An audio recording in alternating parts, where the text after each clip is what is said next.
am so sorry if any of this is incoherent. I haven't slept in days, for reasons you'll find out. I just need help before I go insane or something worse happens. Look, we all dream, right? Everyone has them, even if you don't remember them. You dream every night, you just don't remember it. At least, that's what Google told me. But I've never had a good memory of my own. Vague thoughts or feelings, but nothing concrete. They'd slip through the gaps in my fingers when I woke up, no matter how hard I tried to grasp them. But the dreams I'd always remembered were my false awakenings. You know what those are, right? You think you're awake, you get out of bed to start your day, and bam, you're back in your bed. But it would always be like once or twice, right? Not for me. I'd lost count of how many times I'd wake up, get out of bed, and then wake up again. Over and over, growing more and more frantic as I began to lose track of what was real and what wasn't. Reading text didn't help, looking at clocks didn't help, pinching myself didn't help. I'd end up screaming and shouting like a child, crying for my mom. It was embarrassing. Worst incident was when I had the bright idea to fling myself out of bed. I had one of those high-up beds at the time. Needless to say, my parents weren't happy when they had to drag my sobbing butt to the hospital because I broke my arm. I had to get rid of that bed after that, and move out as soon as I could. But that's like, whatever. That's not my problem anymore. I wish it was, but it's not. My current problems started when I went to the local shopping mall because, surprise, surprise, I wanted to go shopping. Didn't know what I wanted, I just wanted to go. Gosh, do I regret it. As I made my way through the awkwardly empty halls lined with shops that still stubbornly remained, I saw it. This new shack, I guess, tucked away in the corner of a dead end. Well, not a shack. It was made of dark purple cloth, glossy like velvet. A weird tent and a sign, hand-painted on what looked like a piece of driftwood. Oeneurology. The study of dreams, I found out later. I was bored out of my mind at this point, so I decided, screw it, let's check the weird tent out. Big mistake, obviously. It was dark inside, illuminated by cheap fairy lights strung up along the walls and roof. But what captivated me was the weird displays. Wooden stands holding glass vials. I could barely see an unidentified liquid inside them. I took one in a nervous hand and saw it was some matte, colorful liquid, like someone had swirled different paints together. It certainly swirled like paint, too. Yet the colors never mixed together.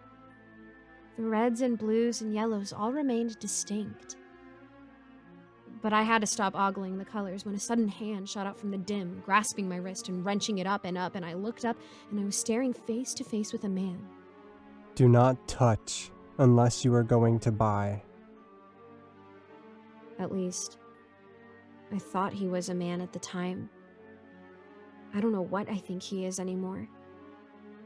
But anyway, I started writhing and babbling like a child, spluttering out as many excuses as I could, when he just laughed and let me go. What are you selling? I squeaked out, finally getting a good look at him. Awkwardly tall, stooped against the sloping roof of the tent, clad in all black. But his face, incredibly wide with a grin to match, and thick eyebrows. He looked familiar, but I couldn't place it. And his grin somehow widened even further, eyes glinting with something. Dreams, He whispered, clasping his hands together. if you are interested. What? Dreams? I laughed then, incredulously. Yes, dreams. Good ones, bad ones. Those who do not want their current dreams can simply just trade. I do not wish to make assumptions, but you seem to be interested. He leered down at me. I had to admit, I was. I hated my dreams, hated the drama and panic they caused me, the disapproving looks from my parents who found it all too pathetic that I could react so violently over dreams. What if I was? I admitted. I never should have said anything. The man laughed and revealed another vial from behind his back. Sleep with this under your pillow. When you awaken, bring it back to me. Of course, you can say no if you so wish. I will not force you. I should have listened to that warning. I should have said no, but I didn't. I swallowed the lump in my throat and nodded, taking the vial from the guy. I really shouldn't have. I listened to the guy, obviously. Stuck the glass under my pillow and went to sleep. I still don't know why I listened. Vague hope, desire to be rid of my crappy dreams. When I woke up, I noticed I didn't dream. Like, at all. No memories dancing just out of reach, no fading feelings, just nothing. And the vial, well, it was full. I couldn't help but exclaim in surprise at the paint-like liquid swirling around inside it. Unlike the vial I picked up in the shop, the colors in this one were gross. Dull greens and purples, sludgy browns. I couldn't help but grimace. But the shop guy did say I should bring it back to him, so I did. He raised an eyebrow at it, but he didn't say anything. I am glad you cooperated. You are allowed to choose any dream you wish. Just bring it home with you and drink it. Should you wish to change it, just sleep with the vial beneath your pillow and bring it back to me. His voice sounded almost automated, rattling off words from a script I couldn't see. Got it, I mumbled and passed the vial to him. His hands were unnaturally cold and clammy, and I flinched, but he said nothing. He just watched with a thin smile as I gazed at the sea of glass.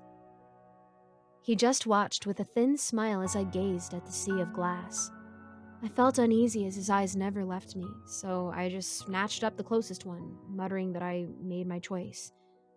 I looked at the colors, all blues and purples, cool yet vibrant. He grinned, and I got out of there as soon as I could. I tossed the vial between my hands when I got back to my apartment, regarding the sludge inside with apprehension. I'd just apparently given up my dreams to some complete stranger, and now I was supposed to drink a vial of them? and I did. I know you probably think I'm a complete idiot, but, well, fair. At the time, I was just so tired, figuratively and literally.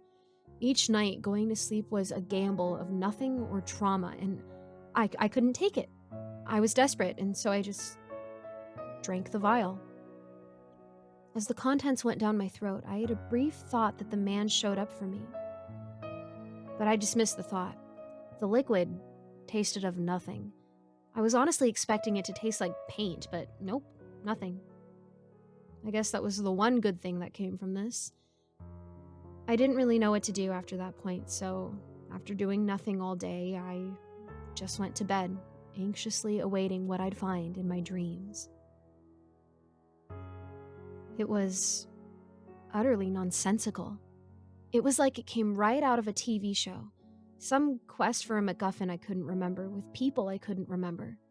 The events were strange and nonsensical, fighting sentient gummy animals in a jungle, suddenly transitioning to a McDonald's play place, and ending up in a house I didn't recognize, being cooed over by grandparents that weren't mine. When I woke up, I felt like I was experiencing the 5 stages of grief. But I remembered a dream, and it was a good dream.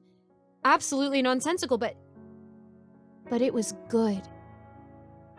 The guy hadn't been lying to me. And then things went sour. I got bored of the nonsensical dreams after a week. I was never a patient person, but I guess that cemented it. They were fun, but they were distracting. They occupied my mind when I should have been doing college work, distancing me from my friends whenever they'd ask me what was on my mind. So I went back to the shop. The man running it just smiled, almost like he'd been expecting me. You are not satisfied with your dreams, are you? He asked. Worry not. You may exchange your dreams as many times as you see fit.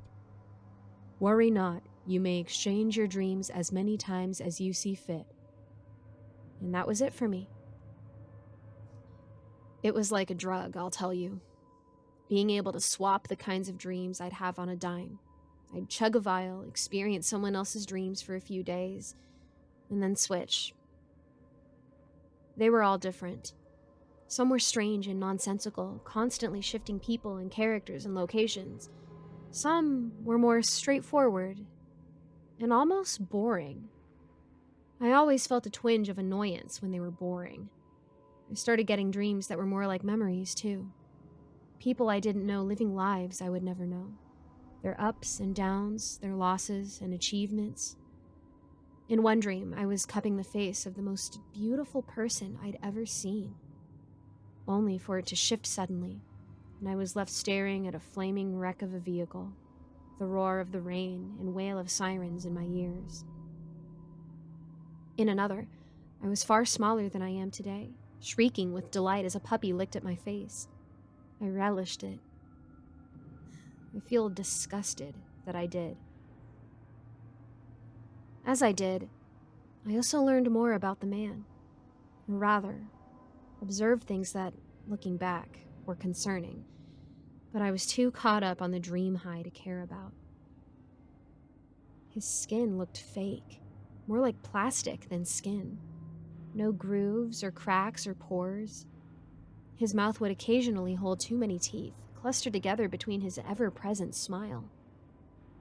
Sometimes his fingers seemed too long, or not long enough. I couldn't, and still can't, remember his eye color. Or any colors about him, really. Just dirty and washed out like paint water. I returned to the shop after I'd gotten sick of my most recent vial. Fairly mundane dreams about the dreamer's failing marriage that I didn't exactly care about, when I realized the shopkeeper wasn't smiling for once. He always smiled, no matter the circumstances. So fear wormed its way into my stomach. Worry not. The smile returned. I just have to inform you that the shop will be taking its leave soon. We will be moving on to ventures elsewhere, so you must choose your dreams wisely. We may not be here when you want to return. I felt crushed, sucking in a breath, opening my mouth to protest, to demand and beg that I needed this.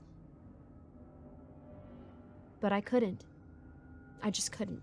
I just muttered an okay and sighed, getting down to choosing what could have been my last vial. By this point, I'd gotten good at choosing dreams. The more colorful the liquid, the more exciting the dreams. I poured over the vials, skipping over the ones that looked like they contained nothing but sludge. And then I saw it. That one vial that ruined my life. It was beautiful. It was like it contained glitter glue, swirls of metallic sheens of all the colors of the rainbow. Why would anyone give up a dream like this? I couldn't help but verbalize my musings. Everyone has their reasons. It is best not to pry. But I must say, you have made an interesting choice. The man replied suddenly behind me. I barely jumped at his sudden appearance now. But I couldn't help but feel uneasy about what he said. Interesting. My first dream was simple, at least in the beginning. I ate this weird popcorn that came out of a glow stick. It tasted absolutely disgusting, but I still ate it. And then when I woke up, I could taste the acid, buttery aftertaste on my tongue. I freaked out, upsetting my gag reflex a few times. Even after brushing my teeth, the taste was still there, lingering. I tried to rationalize how the taste could have lingered. But deep down, I knew. I knew it was the dream's fault. I tried one more sleep. In the dream, I was hit in the face by a baseball, but shrugged it off like it was nothing. So imagine my terror when I woke up with a wicked black eye, face throbbing in agony. I rushed down to the shopping mall as quickly as I could to find the tent, find that man, get rid of these dreams. I collapsed to my knees when I saw that the tent was gone. Not a single remnant of the thing, except the faint memory of the man's grinning face. Grinning with too many teeth. My life has been hell since then. Each time I fall asleep, the dreams get worse. Much, much worse. I woke up shrieking, coughing, and spluttering as I dreamt of being chased by sentient molten gold, the dream ending as it forced its way down my throat, burning away my vocal cords before I could even scream. I can barely speak now. I fell out of a window, cracking my head on the ground. And when I woke up, I was stuck in my bed for the entire day, my head pounding and vision blurring and spinning. But the worst one, the most recent one, I accidentally cut the tip of my finger off. Golden blood, filled with golden flakes, poured out of the wound, dripping and splashing onto the floor. No guesses to what I woke up to, although I was lying in a puddle of crimson, not gold. I haven't been to the hospital because they'll put me under to do surgery. Who knows what I'll dream of then? What injuries await me? I haven't slept in days. I'm so scared I'll sleep and never wake up, but I'm so tired. And it's getting to the point I can barely think. Is it the blood loss or the lack of sleep? I don't know. But please, if you've seen a man with a tent selling dreams, please help me. Please. Before it's too late.